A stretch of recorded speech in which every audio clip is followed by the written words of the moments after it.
So welcome friends. Today we have a very special guest, Mr. Manish Gangwal. He is a CFO of Gulf Oil and he is with Gulf Oil since almost 15 years, am I right? And before that he was with another listed company called Poddar Pigments.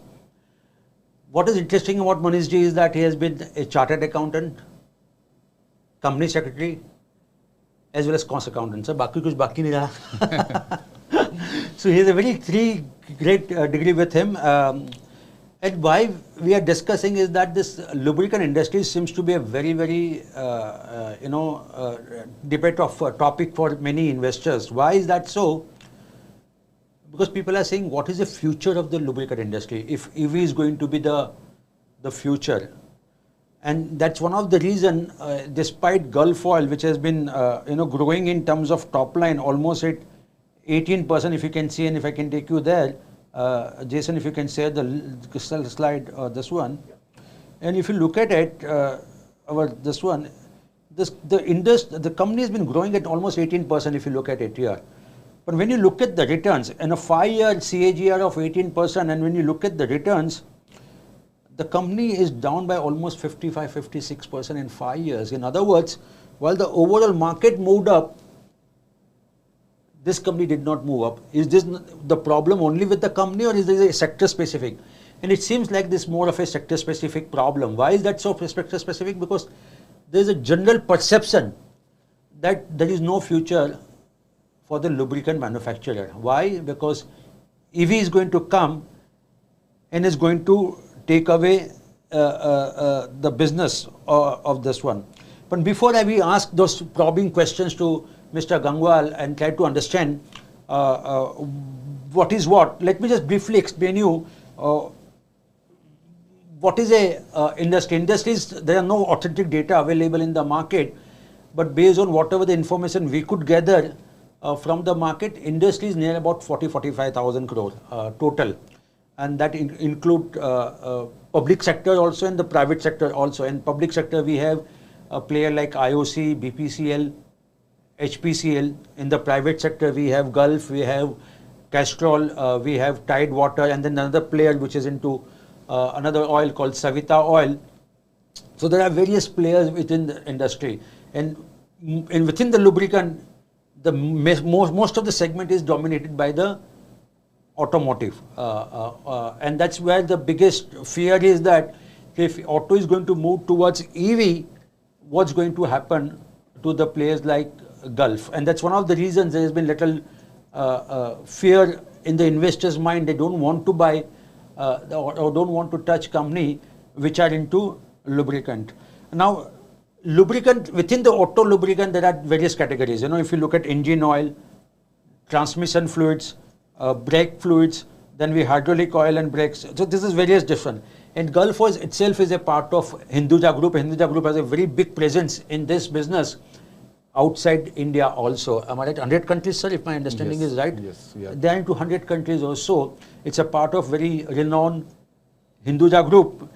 TTM, that is trailing 12 months turnover of near about 2,800 crore with a net profit of 234 crore. So you can imagine the net profit margin has been very, very healthy for this company, and it's a virtually debt-free company. And I was going through the con call. I think the management did guide that they either will increase the dividend payout or the buyback of the shares for the investors. So that's a brief intro about Mr. Gangwal, brief intro about the Gulf and the brief introduction about what's hampering the complete lubricant industry. So let's get more insights from the person who in and out knows about the industry, and he will give a lot of insight. So welcome on the show, sir.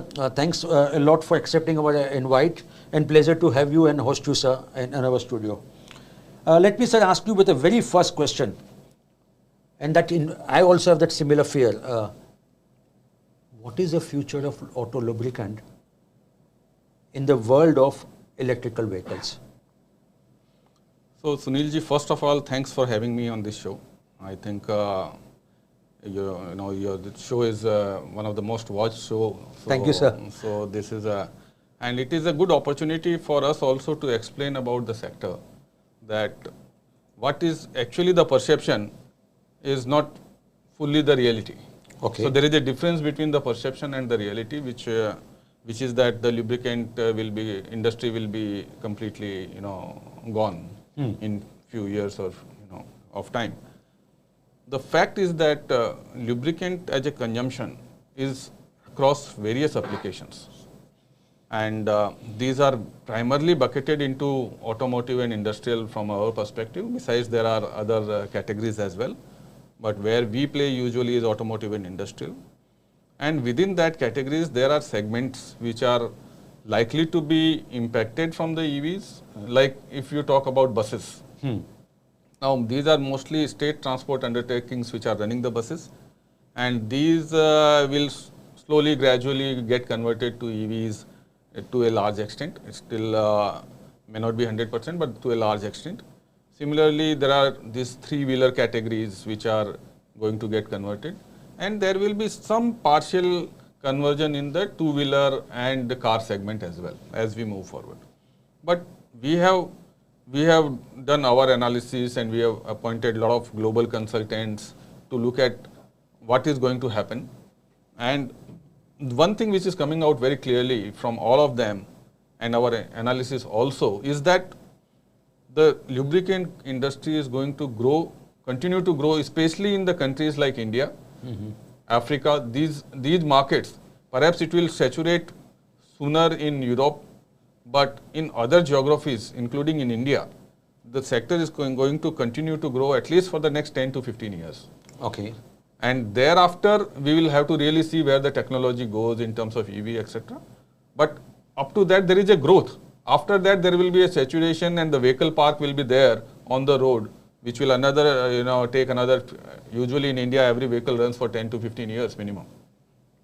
So you are saying there is a threat, but not immediate one. Is that understanding right? Yes. So the partial impact will come in certain segments. Some of the sectors which will never get perhaps converted to EVs, like commercial vehicles. Yeah. These are 40-ton trucks or 49-ton trucks which are now coming in, large haul, long haul trucks. The kind of size of battery technology needed is still nowhere near the site. Okay. The alternative fuel technology will have engine oils, and hence they will consume as much lubricant as what is today being consumed. For example, the recently launched Ashok Leyland Reliance hydrogen commercial vehicle as a prototype. Yeah, that's so that's based on commercial internal combustion engine technology only. Okay. So the fuel instead of diesel will be hydrogen, but there is an engine and there will be as much lubricant consumption as it is happening in today's commercial vehicle. Okay. So some of these misconception also is there that green means no lubricant. Okay. So wherever there is an engine, there will be lubricant required. Oh, wow, good. So that's a good insight. But sir, tell me, help me understand, the government is pushing a lot of ethanol blended petrol. Does it call for more demand or less demand for the lubricant, or there is no kind of a change at all in that, in consumption of a lubricant? So as per our estimate, it is going to remain same. Okay. Since the engine is same, in the same vehicle, it is now going some blended ethanol, so ethanol blended diesel, but the consumption is going to remain same. So it doesn't impact your industry because the government is pushing more of an EBV. No. One more thing which I was listening to the Ministry of Railway and also the Ministry of Finance, that they want to basically convert diesel locomotives into electrical one. That's one agenda that they have. Would it also impact the demand for the lubricant going forward? And I think that's a very good segment, am I right, for the lubricant industry?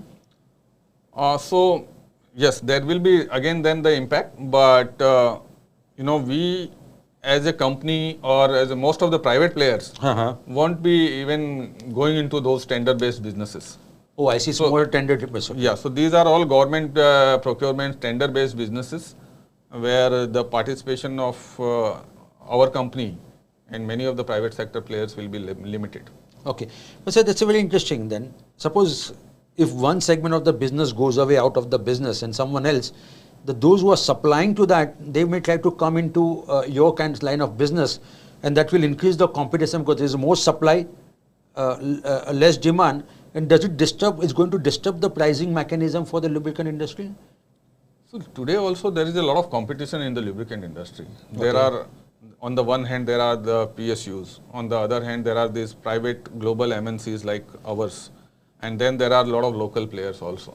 So it's a very fragmented industry even today. Yeah. And I think industry has to be ready to face the competition. And So there is a competition. If that's a competition, what is the kind of volume and value growth that we saw in 2022 for the lubricant industry? And if you can further bifurcate into auto and the industrial, that's where you operate in.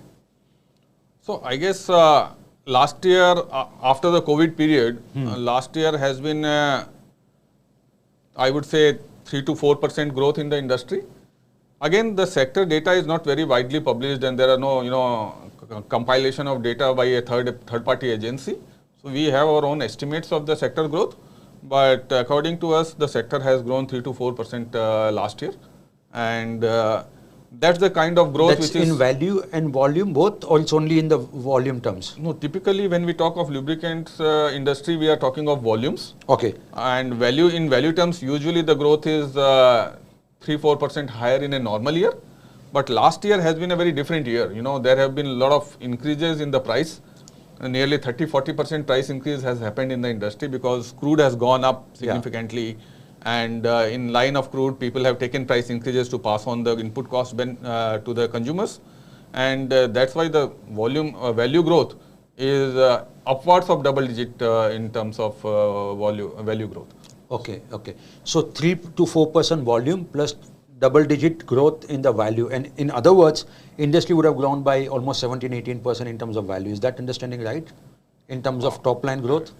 Again, I would not say a figure, but yeah, it is in the range of 10 to 15%. Okay. As far as our company is concerned, we have grown double digit in terms of volume. Okay. And nearly 30-35% in terms of revenues. Oh, that's very precisely a very big number.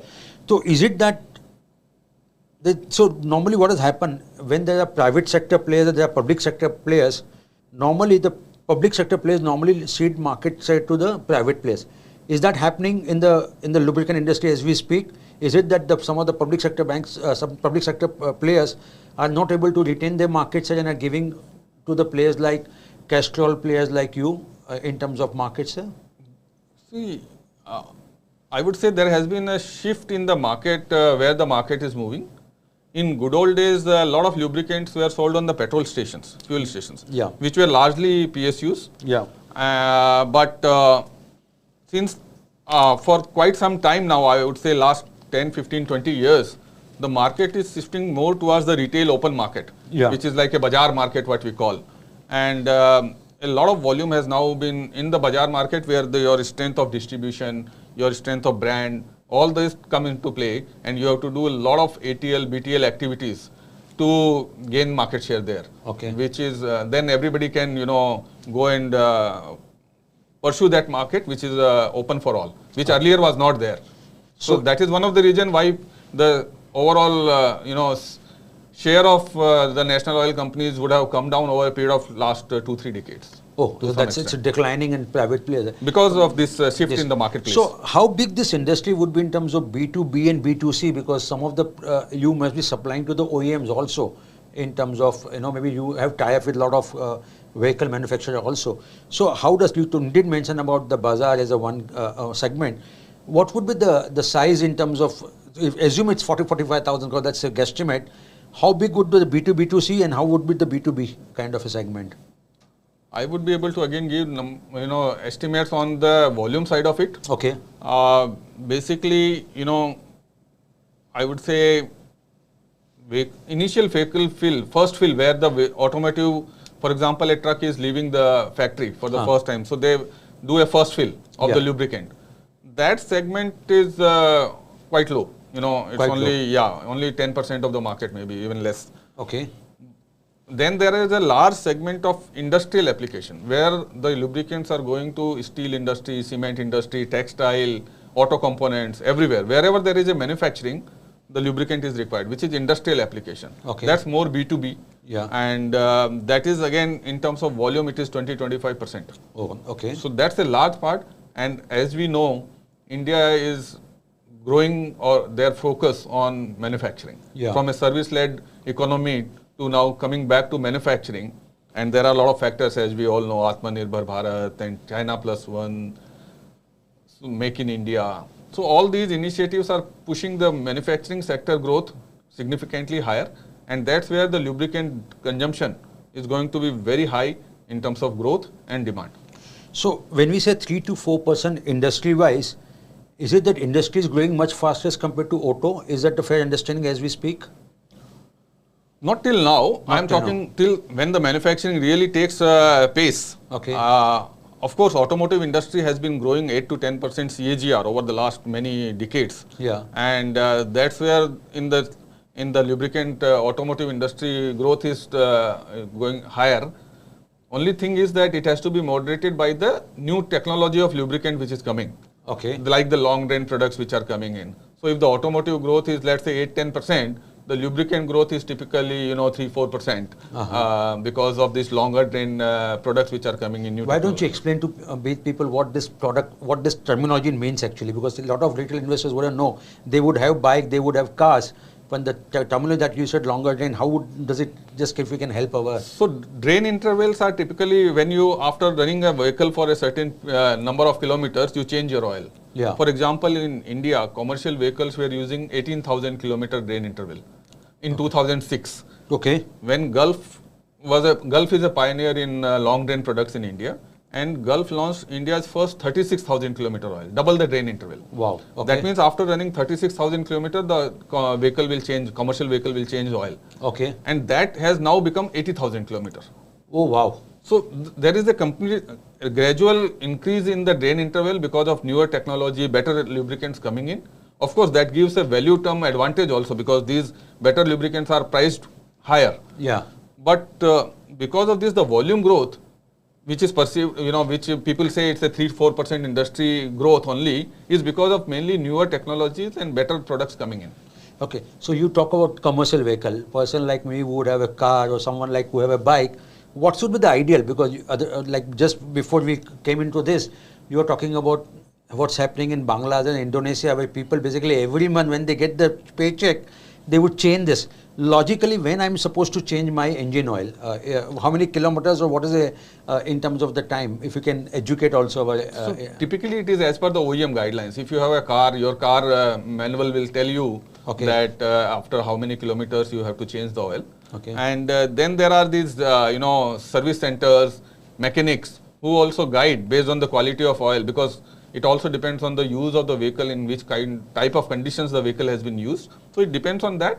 But typically it is guided by the OEM as to how much what's the ideal drain interval. And we have seen that we work a lot with OEMs to, work in terms of technology to, continuously work on this. What we have seen is that now the focus is equally or more on the fuel economy side of lubricants, or, in terms of green lubricants, synthetic lubricants. So now from drain interval, the focus is also on these other parameters. Okay. But as a normal ballpark, would it be, so for my car, they say 10,000 kilometers or 1 year. Okay. Normally, what is the, like on an average, so that people, if they've been misguided by the mechanic also, at least they know, because as you were mentioning about in Bangladesh and Indonesia, people are not been well educated. That's why some mechanic would be taking them for the ride actually. I would say that best way is to go by the manual. Manual, okay. But depends on the condition of the oil. They can sometimes ask for early change also. But typically, OEMs are the best guide in terms of what should be the ideal time when you change your oil. Okay. But I can say that this frequency of drain interval increase is more or less nearing the peak. Okay. So we have reached that efficiency level kind of stuff. Yes. So focus is also shifting towards fuel economy and other parameters. Okay. So let me shift the conversation and try to understand. You said it's a very highly competitive industry. You did mention about some of the MNC players like you are there in this and the public sector. How big the unorganized segment in this? Because I distinctly recollect I did one analysis many years back. Laal Tel bolte, red oil kind of stuff, and there's a big market for the unorganized. So if I have to really divide this industry into organized and unorganized, where do we stand, sir? I think nowadays the unorganized sector has come down significantly because of the education level among the people are involved, especially the youth of today is more involved in their vehicle. Okay. What is going inside, which lubricants, all those things are there. So I think there is a significant shift. It's not, I would not say it is zero, but it is. It has come to a single digit in terms of unorganized. So a large part of it is now organized, organized market. Okay. And I was going through your con call, and in the con call you did mention about that you did face some demand slowdown, the rural part of this. If you happen to listen to HUL, if you happen to listen to Dabur, if you happen to listen to some of the consumer durable companies, they're all talking about that there is a slowdown in the rural economy. What is the sense now you are getting from the rural side of the business? Is it picking up, not picking up? What is the sense you are getting right now? So we have also highlighted in our quarterly con calls and press releases that rural has been a challenge over the last 1 year, post-COVID actually. The demand pickup has not been as strong as we have seen in other parts. Also, this is resulting in lower agri-related lubricant consumption, which is tractors, and also there are a lot of two-wheelers in the rural, motorcycle and bikes, and that two-wheeler segment also got impacted because of this slowness in the rural demand. What we are actually looking forward to is that this boost for rural economy in the current budget, and that should help. A good monsoon again would be typically an ideal time where we can really see the green shoots coming back to the rural industry, rural side of the market. As of now, till December quarter, we have not seen a significant pickup in the rural. And what happens in 1.5 months of the current quarter? Is there any pickup that you see in the ground level in the rural market? There is some minor improvement, but I would say it is a matter of another still maybe 1 or 2 quarters before we can really see a good pickup back into rural, because of, and let's see how the monsoon goes, because monsoon is also a big factor in the rural driver. There are reports which from the US agency which says that this could be, this year we might face El Nino effect, maybe by mid of July or something. Would that be a dampener for the industry if that happens?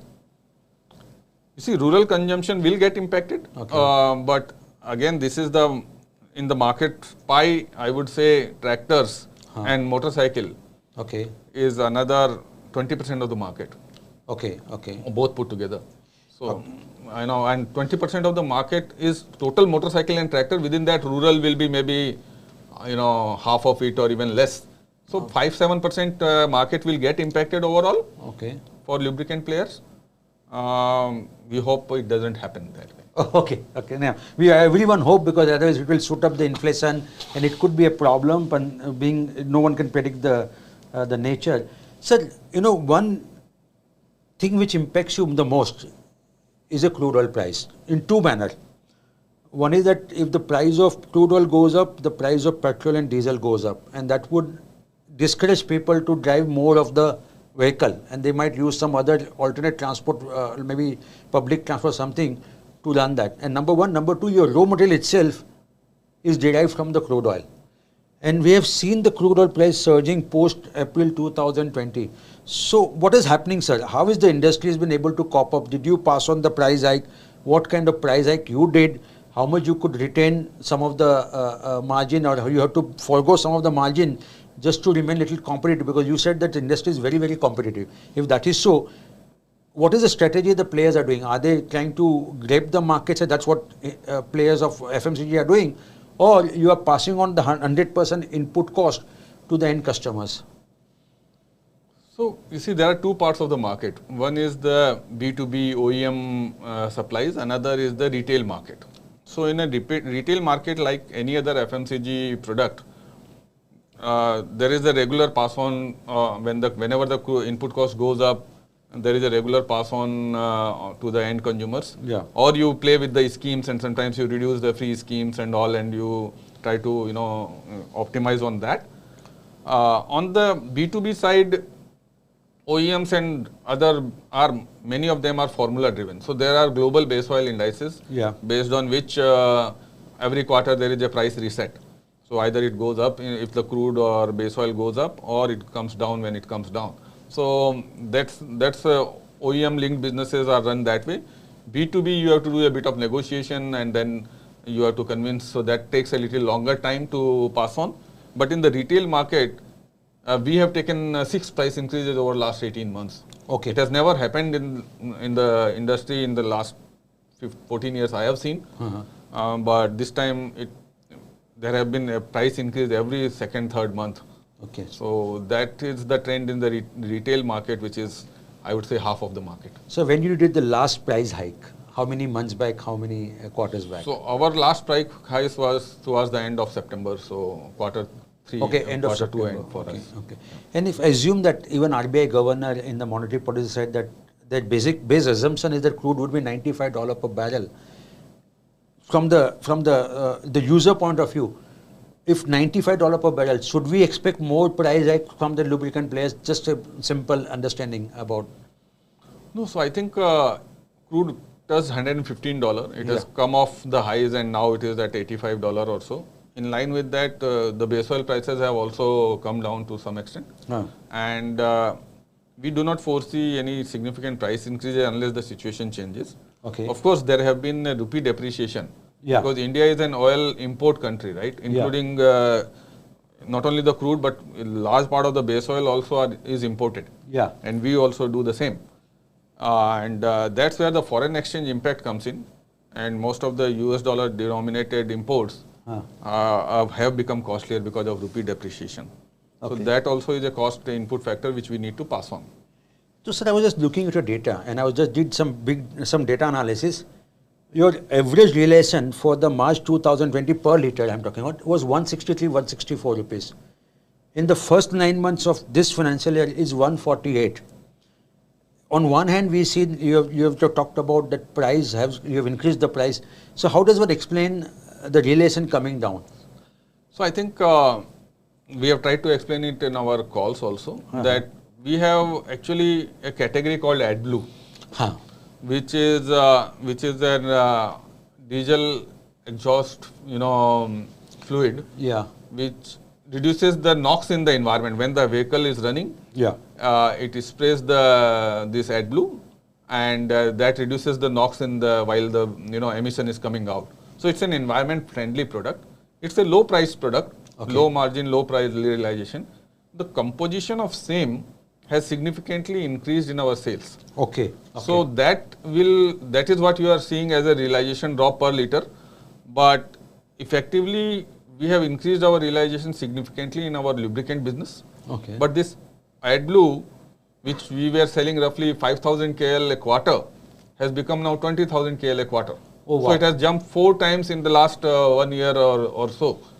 And this is the reason behind this is that all the BS6 vehicles, BS6 diesel vehicles have to necessarily use AdBlue in their vehicle.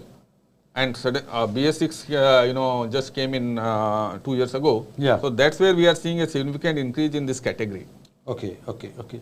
And every industry when we talk about, they do have a possibility of export or an import.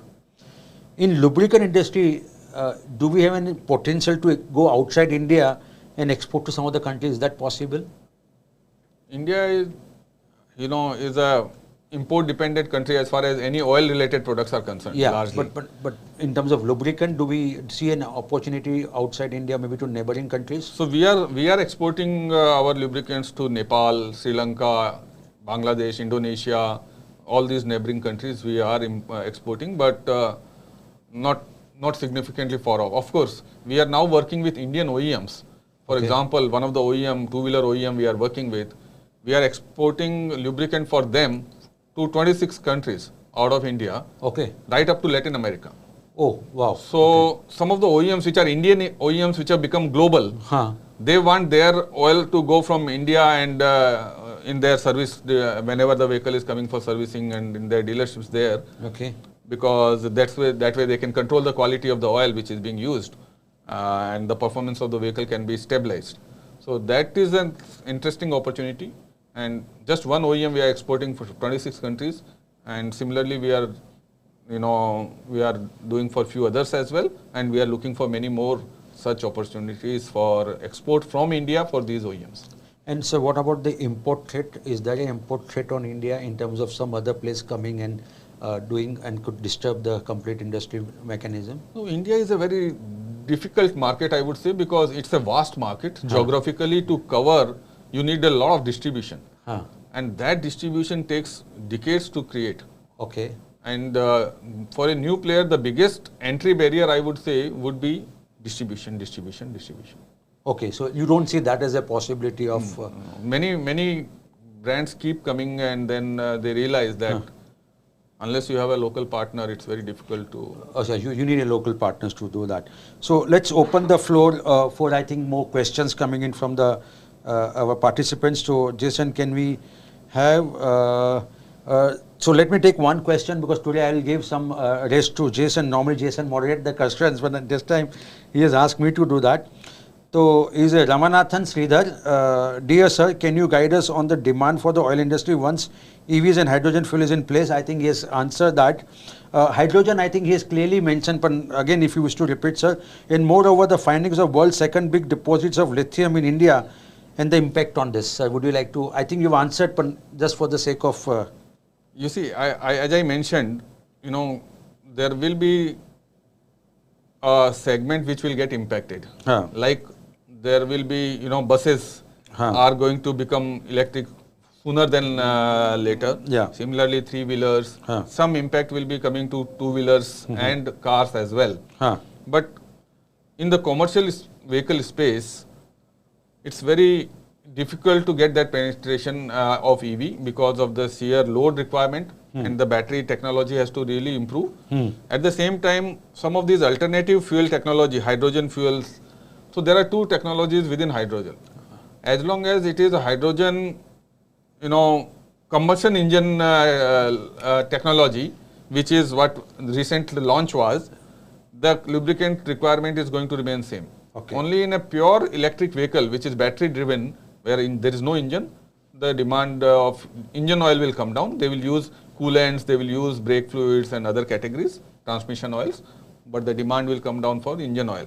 So overall, we see 75-80% of the segment lubricant market is not going to be significantly impacted over the next 10 to 15 years in terms of demand conditions. So I think it's a very interesting thing Mr. Gangwal is saying, that even though there is a lot of fear about EV going to take away the market share for lubricant, he's clearly saying that yes, there is a threat, but it's not so much as perceived by the general investors. And what he's clearly saying is that when it comes to the commercial vehicles, I think for many years, I think EV is still not going to be there, because it would need a bigger power battery, and once that innovation happens, then only it's...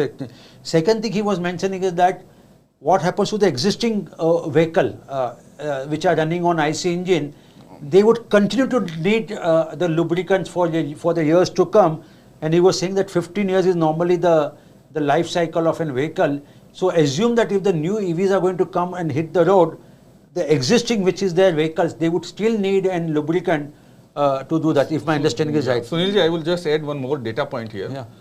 You see, we have done our studies and we have appointed, as I mentioned, consultants to do that. India is an under-penetrated country in terms of vehicle per capita. You take any global standards, whether you take, developed countries and even some of the developing countries, the per capita vehicle ownership is still very low. That ownership with the income threshold of $2,000 per capita income, GDP is crossed. The growth in the consumption is significantly faster, like what happened in China and all. And that India's threshold has been crossed last year when the GDP or the per capita income of the people is about $2,000. Yeah, that's true. That's the threshold. And that's where the vehicle, demand will be significantly higher. What? Just to give you an example, motorcycle. Today, two-wheelers, India is selling roughly 14-15 million two-wheelers every year. This is going to go up to 25 million by the year 2027. And that, out of that 25 million, even if there is 20-30% conversion to EVs, the pie of the IC-based two-wheeler is going to be higher than what it is today in terms of new vehicle sale. New vehicles, okay. And then these are vehicles which will run for 10 years. So, I'm just giving this one example. Similarly, in the car, there is a lot of under penetration. Yeah. And some of the incremental share will go to electric vehicles, but the current business of lubricant is going to continue. Of course, we are also looking as a company how we can play part in the EV value chain. That's true. So someone is asking, Ramesh is asking that Castrol has gone to EV fluids. Do you have any plans for EV fluids? We have already launched all the complete range of EV fluids. Okay. And we have tied up with 5 EV OEMs now in India in the last 6 months. Oh wow, okay. So right from Switch Mobility to LT Green and Piaggio, we have tied up with them for the EV fluid supplies already. Wow, that's good. Okay, there's one question coming from Mona. Hello, sir, Mona here. Recently, Exxon Mobil reported highest profits. SAIL also reported the biggest profit in its history.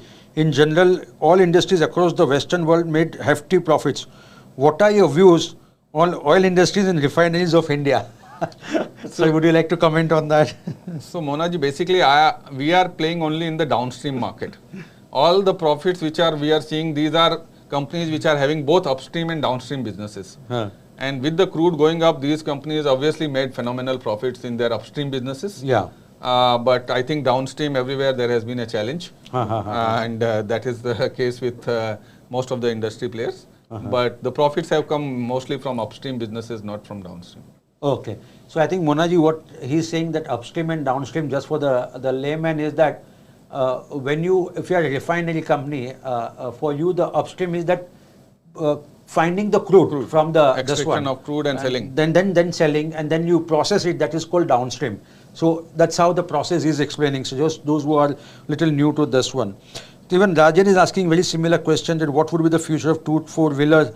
I think his answer anyway that what is the future of this one, and I think he's very articulated very clearly that it's not going to happen in next 2 to 3 years. I think that's what your fear is, that what would happen in next 2 years. I think one segment where there could be a more penetration of EV would be the maybe the 2-wheelers, and within the 2-wheelers, I believe maybe that you can harp on that scooters would be first one, and motorbike would be. And I think the percentage, how many, what is the ratio between motorcycle and scooter, sir, in terms of for every one scooter, how many motorcycles get sold? I think it's 1:4. No, so out of the total 2-wheeler industry, 70% is the bikes, motorcycle category. Okay. And only 30% is scooter category. Okay. Right now, all the models which are launched and which are being sold are in the scooter category. Hardly few models in the motorcycle category, because they have not yet reached that stability. Okay. And there is a lot of time before, and then there are a lot of other things attached to a bike owner. There is a thrill. There is a they enjoy the speed, the thrill of the thing. Not that I am saying that do a speed riding, but of course these are also the factors which will play in the consumer's mind while buying a motorcycle EV. So I think the concentration is towards scooter, which is 30% of the market. So what he's trying to say, within the EV, I think when you divide the EV into the 2-wheelers, the 70% of the market, which is motorcycle, there are no big movement in EV space for the motorcycle. So what he's trying to say is that IC engine will continue to be there for the motorcycle. What could potentially come under threat for his business could be is the scooter segment. That's one he's saying. Second thing, he's of the opinion that while the buses could move to the electrical vehicle, but when it comes to the commercial vehicles, okay, I think their trucks and there's other ones, they will continue to be run on an IC engine, and where the demand for the lubricant would be very, very good. There is one question coming from Mohit actually. He's saying that you do supply some lubricants to the industrial segment. What is the kind of feeler you are getting from the industrial segment? Is the demand increasing, not increasing? What is the kind of ground reality you are getting from them? Industrial segment is doing very well. Okay. With the, as I mentioned in my initial remarks also, that with the focus on manufacturing push now from the government side and ease of doing business, a lot of factories will come to India. A lot of manufacturing will shift from various countries to India, and India is poised to grow in the manufacturing. Okay. From a service-led industry economy, we are moving towards becoming a manufacturing-led, and that's where the lubricant demand is going to be very, very high and significantly contributing to. Today, the demand of lubricant, industrial lubricant is around 20-25%. As a pie, this will grow. This will grow up. Just to understand in a broader perspective, in first 9 months, sir, what has been the growth in the auto lubricant for you, sir, and the industrial? If you can give us some color on that. You see, while we have been growing our overall portfolio by double digit, we have 19% volume growth in the 9 months period which we have reported. Yeah. Core lubricants without AdBlue. So without AdBlue, okay. Yeah, with AdBlue we have 53% volume growth. So okay. let's forget that. Okay. So 19% volume growth is combined, whereas in the industrial segment, our volume growth will be even higher. So yes. Maybe 5-7 basis points higher. So in other words, the industrial grew much faster as compared to the auto. That's what. That is also because we have a lower market share in industrial, and our focus to grow industrial portfolio is very high. Also, we have a significant amount of focus on infrastructure segment. Government is putting 10 lakh crore in infrastructure. This budget year, every year they will put, and that's where the large part of lubricant demand will be going and will be higher, and they consume both automotive and industrial lubricants.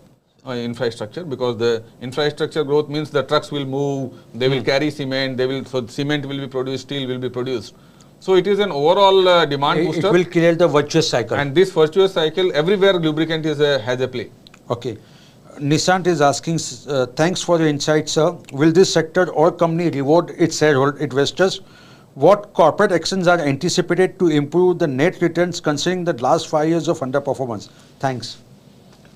So, as a company, we have been paying at least 40% dividend payouts over the last 7-8 years. Okay. Ever since the separate listing of the company in 2014. So, minimum around 35 to 40% dividend payouts we have done. Last year, we have also announced a buyback at 26% higher price than the market. That's a tender offer. That was a tender offer. Yeah. So, we have in fact returned 65% cash back to the shareholder. Just to explain everyone, it's a high cash generating business. Okay. Every year we generate a lot of cash and low capex requirements. So the surplus cash has to be deployed. Either you have to grow the business, put it. We are also looking at the EV space where we can invest, and then the third option is obviously to return cash back to shareholders. So that is what we have been consistently following as a practice. Okay. Avinash, I believe he is from the industries, looks like.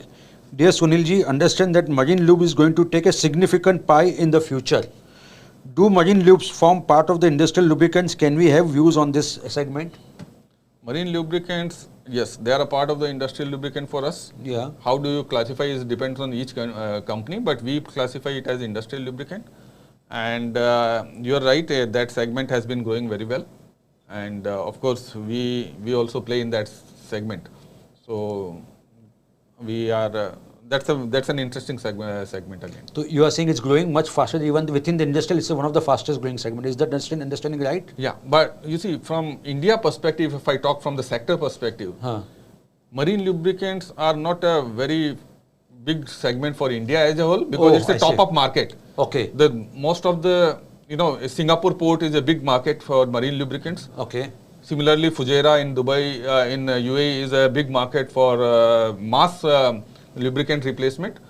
India is a top-up market. If a vessel has come and suddenly they find that I am low on lubricants, they will buy some top-up quantity. Okay. So from that perspective, it's a quantity-wise not a very big segment, but it's interesting because as we become global, a lot of vessel movement will increase. Okay, so that's a potential, but not so big. That's what Avinash Ji, that's what Mr. Manish Ji is saying.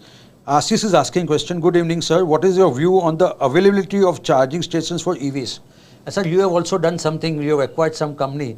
Why don't you also discuss about that? That's a very interesting one. Actually, you see, what we have as a company is that we have a very powerful brand, which is known to the auto people, to the consumers, to the automotive industry, to OEMs. We have a wide distribution network. Gulf Lubricants are present in 80,000 touch points in India. Wow. We have our own around 8 to 10,000 branded workshops, Gulf bike stops, Gulf car stop, what we call, where currently they are independent garages which are working with us. All these touch points are good potential for creating a charging infra, for creating a battery swapping infra.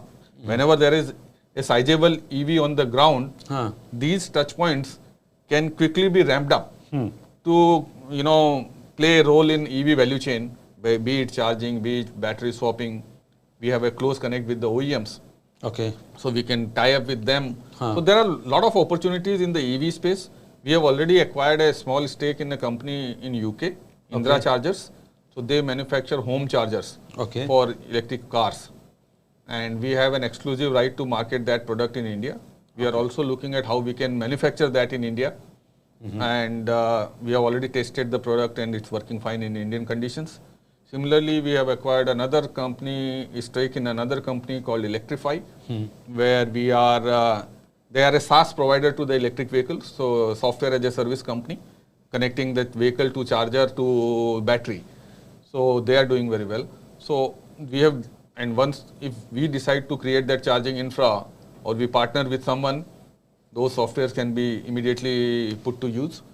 So we are also helping them also in terms of their business development.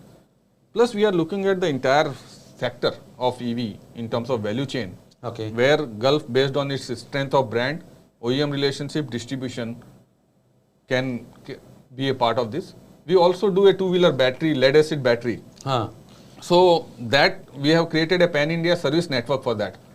And that network, service network, can be used also for this EV. So we have a lot of potential there. So one anonymous investor has asked two things. One is about this your battery business, how it is ramping up. And number one. Number two, he's asking which has a better margin, B2BC, B2C or B2B? So in terms of margin, it is always the retail market which is the better margin market, because you can play on the strength of your brand. We are today, as per our surveys, internal surveys we have done, we are clearly in the top 3 brands in India. And that is a big strength we have developed over the last 12 years, 14 years. We used to spend nearly 5-6% of our top line back in brand building. We were the first company to sponsor an IPL team, Chennai Super Kings. So we have Mahendra Singh Dhoni as our brand ambassador. So we have done a lot of innovative things in the brand. I've seen Hardik Pandya also somewhere. So we have Hardik Pandya. We have just taken Smriti Mandhana also as our brand ambassador. So these have helped, and we are going to use this. Coming to the battery side of our business, currently it's around 100 crore top line business. What we are trying to do is now localize the production here. So once that is done, we will be quickly ramping up the efforts on that side as well. One interesting question coming from Devraj. Hi Manish Jee, and I think he's asking you, do you also invest in the stock market? If yes, do you believe that market has bright future considering current volatile scenario? In case if you wish to. Everybody who is a chartered accountant, who is a professional finance professional will do that. Of course, India's long-term growth story is very, very powerful. And we all look forward to that. As the economy grows, stock market is the way to generate wealth. So obviously, everybody should look. And India is again under-penetrated in terms of stock market. That's true. In terms of savings, you all know, you are the experts. So I would rather leave that to you. So he invests, that's what he's saying. There's a follow-up question that this gentleman has asked. That you said B2C is a better margin for you. So what percentage of revenue in your business comes from B2C? 60% of our volumes are B2C. 40% are B2B. And if you can quantify, sir, in terms of value, if it is possible for you? Again, in terms of value, it will be higher than 60% because automotive lubricants are better priced, and so giving value will be difficult, but yeah, it is higher than, in terms of value, it is higher than the volume. So I think we have covered a lot of ground in terms of, so if I have to really summarize what Manish Ji has been saying is that number one, EV is a challenge, but not an immediate challenge, number one. Number two, he's saying even if the EV has to penetrate, it is going to be more in the business segment, like scooters, not the motorcycle, and it's going to not penetrate much into the heavy commercial vehicle. So that business continues to remain so. I think as he's also mentioned that some of these existing players are also looking at EV fluids as a one business. That's what Castrol is doing, and they are also creating and going to participate in the complete ecosystem of EV. So they are not going to remain silent spectator on the side and going to do that. That's what they are going to do that. But as a fund manager, sir, one question that let me ask you. If the industry is to grow at 3 to 5%, and assume that crude oil price remains as where it is, so there will not be any price-driven growth. As a fund manager, when the nominal GDP of this country is growing at 10.5%, why should I invest in a sector which is going to only grow at 3 to 5%? You see, 3 to 5% is the overall lubricant growth. Yeah. Within that, there will be pockets of high growth. Okay. There will be pockets of medium growth.